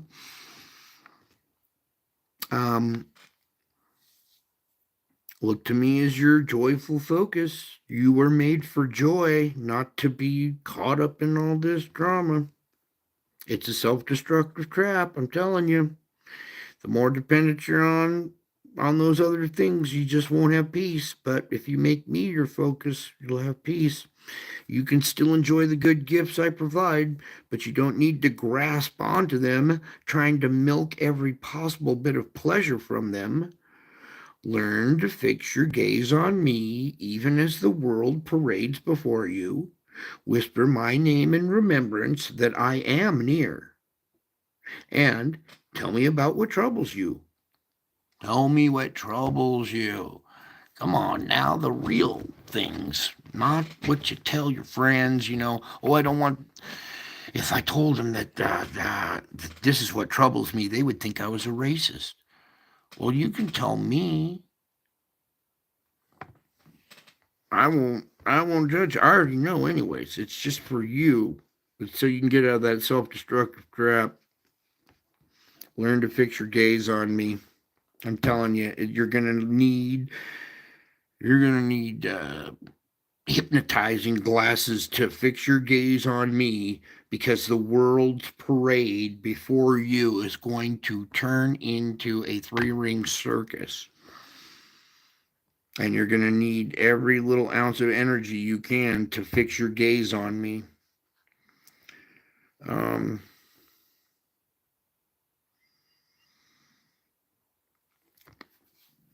I'm talking about some things to be grateful for. Things to thank for our loved ones, shelter, food, sunlight, even starry skies at night. And one of the best things you can enjoy is my presence, like doing this show, like we're doing. That's one of the best things you can enjoy. It's good for your soul. Oh, the kitty. The kitty wants to do it too. Here you go, kitty. All right. So, as the world goes crazier and crazier, you're going to have to work harder and harder to fix your gaze on me. And then things to be thankful for. Not everybody has loved ones anymore. Okay. Not everybody has shelter anymore. Not everybody has food. Um, I'm trying to enjoy as much sunlight and days that we can before we live in an ash environment, or I'm trying to enjoy the starry skies at night before there's just clouds that you'll never see the stars again. But what's really important is that you enjoy my presence. You seek my face and my will, and look to me and my strength, and I do strengthen you. I just do. By default, if you believe me, I strengthen you. I just do by default if you trust me. You can trust the one who died for you. In this world of spin and media and all these scams, people often find it hard to believe anymore, huh? Everything's so artificial, fake. Everything's all CGI, computer generated. I show a real image and there's always doubt because it could be computer generated. I show you all real pictures that I took with a lot of excruciating pain holding my arms up in the sky for a long time. But this could all be nullified because, well, it could be CGI or AI enhanced or no, this is your clouds doing this. This is not AI. This is the real deal. It's because of my presence. Stuff follows me everywhere I go. And you can trust the one who died for you. The people find it hard to believe because they're so caught up in this world of how to spin the narrative and how to scam people out of their money, and it's just like there's everything is corrupted and there's nothing to believe in anymore, nothing to trust anymore. Well, there's one thing you can trust. Jesus told you there'll be one thing you can trust, and that's me. All right, so now you're understanding how important trust is, and that you can trust the one who died for you. Didn't just like say, hey, by the way, you can trust me. No, he went and died for you. And people find it hard to believe. They talk about requiring others to earn their trust by proving themselves, right? Got to earn their trust by proving themselves. Well, I have found in this world that that is the only way I can get through to you is by proving myself and earning your trust. So I have to do my channel like this to prove to you and earn your trust, because everybody's going, oh, if it is, why you wouldn't have to prove this, you wouldn't have to show evidence, you wouldn't have to prove this, why are you trying to prove? Well, because that's all you guys ever do. It's the only thing you'll ever accept is evidence and proof. So here's evidence, here's proof. Here's the word made flesh walking around, dwelling amongst you. How's that for proof? All right. And you can trust in the one who died for you. I showed you my birthmark. I was stabbed in the side in a previous life, and I'm back alive again.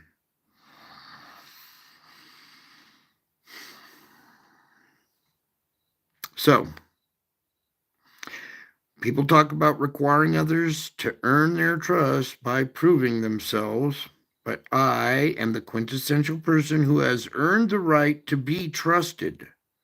I have earned that right.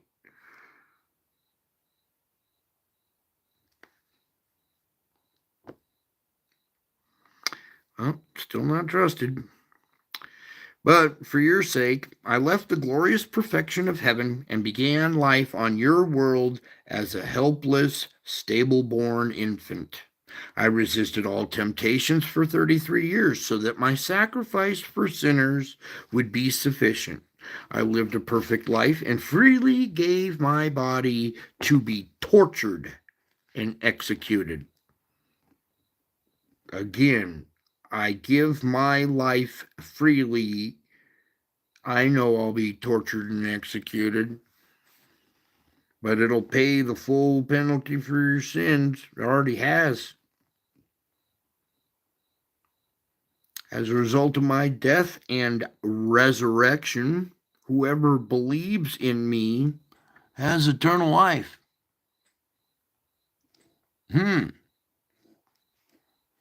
Got nothing to lose. So many hangups. Oh my God! If you believe the wrong God, you're gonna go to hell. Well, then you'll never figure it out. You'll never believe anything, right? But whoever believes in me has eternal life. And those that do believe in me, I want you to rely confidently on me, not only as your Savior, but also as the God friend who is taking care of you like a big brother, big buddy. I've already proved how trustworthy I am. Now I invite you to relax in my loving presence and confide in me. Tell me all your hopes and fears and cast all your anxiety on me because I care for you. Okay? It's not a magic trick. Cast all your anxiety on me. Please, for your own sake. Why? Because I care for you.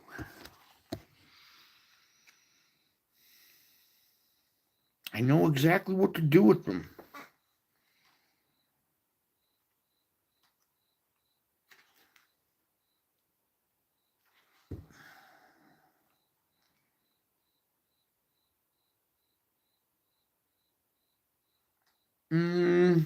One last thing here.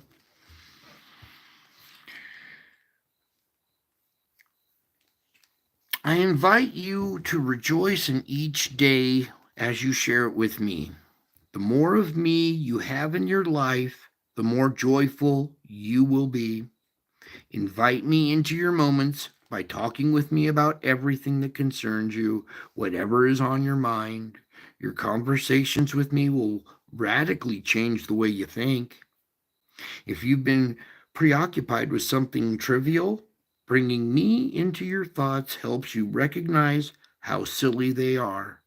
If you're stuck in the past, yearning to change what has happened, my presence lovingly draws you back into the present. Whatever you're facing, I can help you handle it better. Seek to find joy in each day I have made for you. I've hidden small treasures along your pathway, so search for them and thank me for each one you find. When you find one and you recognize the blessing, thank me. It opens the door even more. Search for the hidden treasures along your pathway and thank me for each one you find.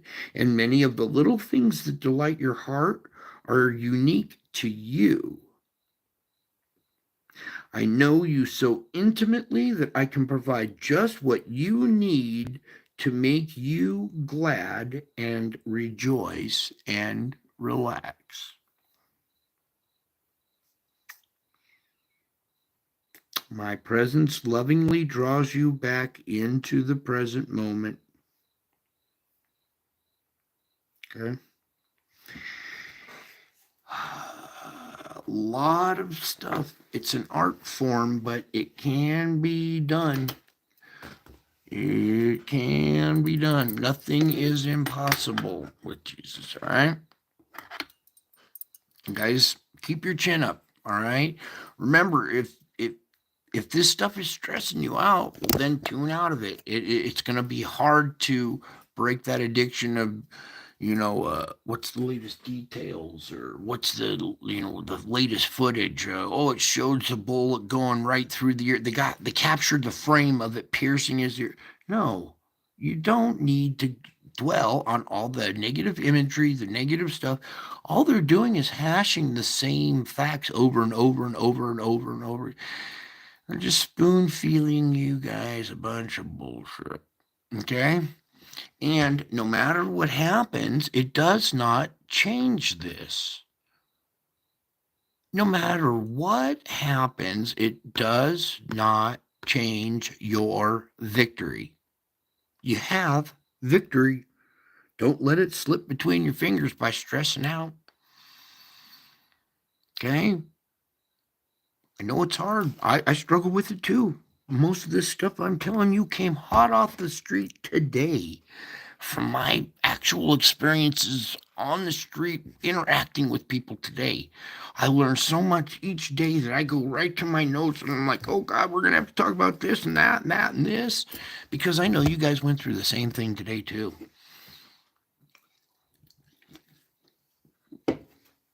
You are truly blessed. You are truly family. You are seeing me in the clouds coming with power and great glory. If you see me coming in the clouds and you're fascinated by what you see and you're intrigued, it's like a good book. You're caught up in it. The storyline just so intriguing. You get caught up in the book. You can't stop turning pages. It's like caught up in a good movie or a good song. You're just enthralled in it. You're caught up. You're caught up.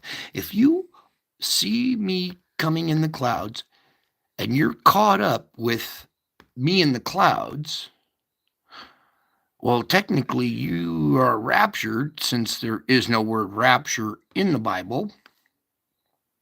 It's not pre-trib, it's not post-trib, it's not mid-trib. Rapture is whether you decide to rapture or not.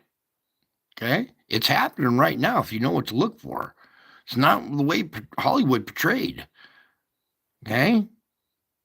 This is a real event. It happens to me all the time, everywhere I go. This one happened on Easter, right around Easter, right there.